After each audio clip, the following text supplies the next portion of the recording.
The kingdom of Zodori stretched across fertile plains, where golden crops swayed in the breeze, and the river sparkled like liquid silver. The people of Zodori were known for their resilience, community spirit, and love for storytelling. Every night, after the sun dipped below the horizon, villagers would gather around fires, recounting tales of bravery, betrayal, and love. At the heart of this kingdom was Kamala, a young woman whose skills as a baker had earned her admiration far and wide.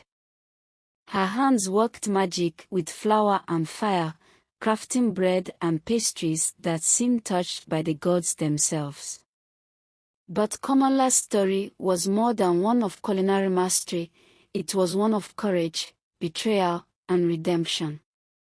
Kamala's journey to becoming the most renowned baker in Zodori was not without challenges. Often at a young age, she was raised by her grandmother, a stern yet loving woman who taught her the secrets of baking. The key to great bread is love, her grandmother often said, kneading dough with patient hands. What you put into it, the bread will give back. Kamala's passion for baking grew, and she soon surpassed her grandmother's skills. By the time she was 16, her creations had gained attention across the region. Village chiefs, travelers, and even royalty sought her goods. It was this fame that brought her to the grand festival, where her life would change forever. The Festival of Unity was the most anticipated event in Zodori, drawing people from neighboring kingdoms. Musicians, dancers, and artisans gathered to celebrate the year's harvest and honor the spirit of the land.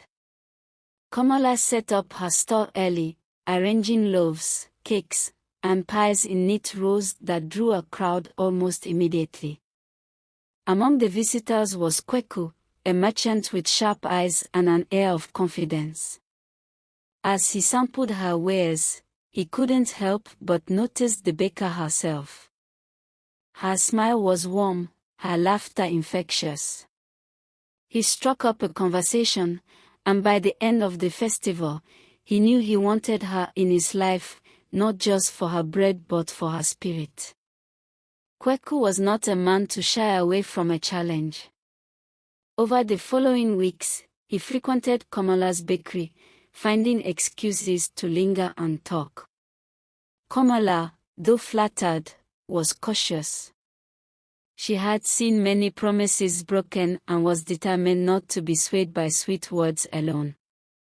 Kweku, however, proved different. He didn't just praise her bread, he showed genuine interest in her dreams and struggles. He brought her rare ingredients from his travels and shared tales of distant lands. Slowly, Kamala's defenses began to fall, and their friendship blossomed into something more. Their union was celebrated under the kingdom's sacred baobab tree, a symbol of longevity and strength. The elders performed rituals to bless the marriage, and the villagers rejoiced. Kamala and Kweku promised to build a life rooted in trust and love. As they stood beneath the ancient branches, Kamala felt a surge of hope.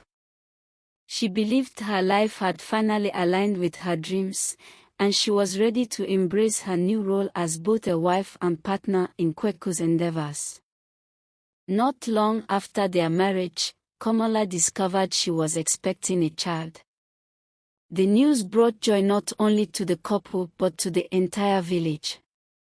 When Tumi was born, her cries echoed like a new dawn, and her laughter soon became the melody of their home. Kamala and Kweku doted on their daughter, marveling at every milestone. Tumi's presence seemed to complete their family, and for a while, life was idyllic. Yet, the shadow of Kweku's responsibilities loomed, and the family's peace was soon to be tested. As Tumi grew, Kweku's trade routes expanded. He began spending weeks away from home, leaving Kamala to manage both her bakery and their household. Though she missed him deeply, Kamala remained strong, finding solace in her work and Tumi's laughter. Kweku, too, struggled with the separation. He sent letters and gifts, promising to return as soon as possible. But his absence left a void that even the sweetest words couldn't fill. It was during this time that Adenu, Kweku's cousin, arrived. Adenu was a charming young man with an easy smile and a willingness to help.